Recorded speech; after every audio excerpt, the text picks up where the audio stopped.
Now that the bird's been drying for about a week and a half, we want to start the finishing process. We want to remove all of the tape and carding, and then we want to check around the eyes, make sure nothing's moved, and if it has, we will put a little bit of epoxy around the eyes. So we'll start by taking all the tape off. Pull these pins.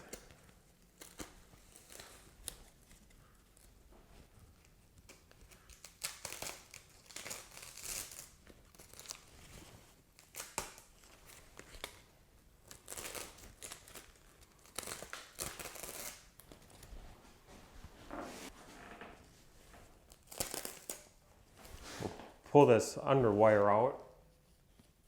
Don't need that in there anymore. And you can tell to see if the bird's dry by lifting up on these secondary feathers. If they're real wobbly, it's not finished yet, it's still drying, but these are set up nice so they're not going to move when we take the wire off. We'll repeat the process on the top wing. Pull out the pins, take off the tape.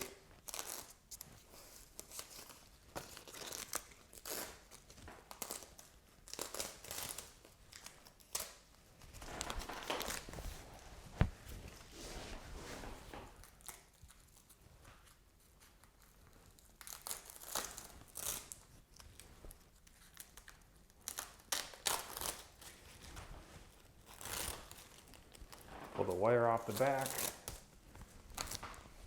Take the tape off the tail.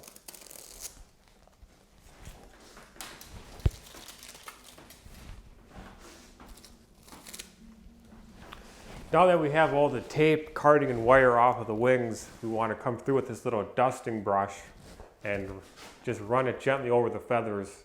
That's going to take off any dust that may have settled on this when it was drying from around the shop.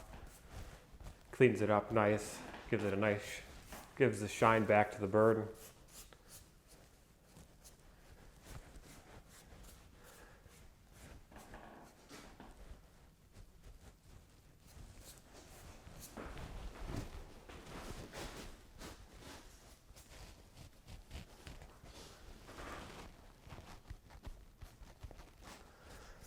Now that we have it all the dust removed, we want to come and take a look at the eyes and make sure that nothing's moved from around the eyes. This one looks pretty good. If something would have moved, we would have took some of this epoxy sculpt by Avies, mixed a small amount up, and filled any holes that would have been around the eyes. And this is also the time, if there would have been shot damage on the water, we would have filled that and fixed that as well. But this one looks very good. We want to move into the painting process now. We're going to be using Gill Red to paint the wattles red. You can use an airbrush for that. We're using an H1 airbrush. You could do this by hand with a brush as well, but I recommend using an airbrush. So we're going to move into that next.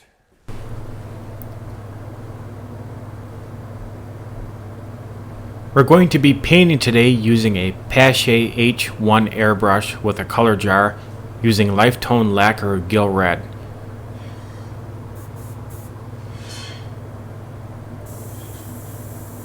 The objective is to completely paint the wattle area of the pheasant with the Gill Red. You want 100% coverage.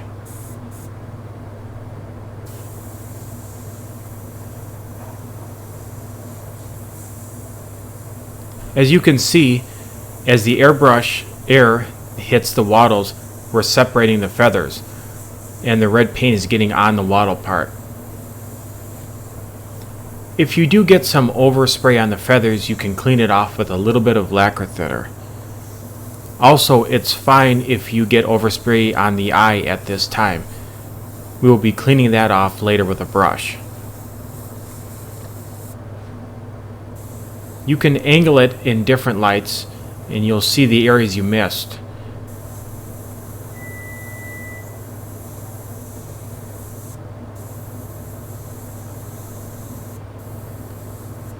It's important to take your time and make sure you have 100% coverage. We'll repeat this same process on the back side.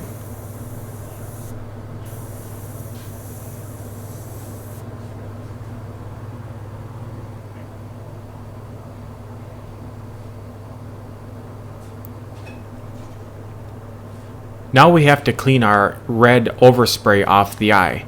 To do that, we will be using a soft bristle brush dipped in lacquer thinner. After you dip it in lacquer thinner, it's a good idea to dab it off on a paper towel before you apply the brush to the eye. That way, if you have a buildup of lacquer thinner, it won't come off the brush onto the wattle area and potentially remove extra paint. It's important that you get all of the paint removed from the eye, including the corners.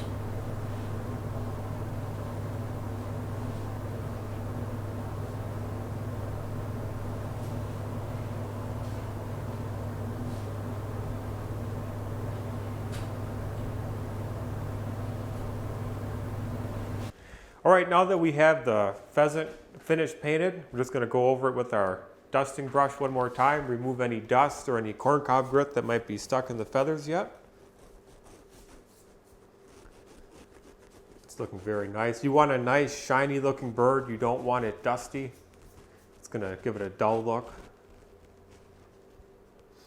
You want to check over to make sure that all your feathers are lined up on the breast, on the wings, on the back. Make sure your tail's in solid. You don't want a wobbly tail. Make sure that's pushed into the form nice and solid. It looks like the pheasant's pretty much completed. At this time, you can notify the customer. You can add some habitat to it as well if you want to, some weeds off the back of the driftwood.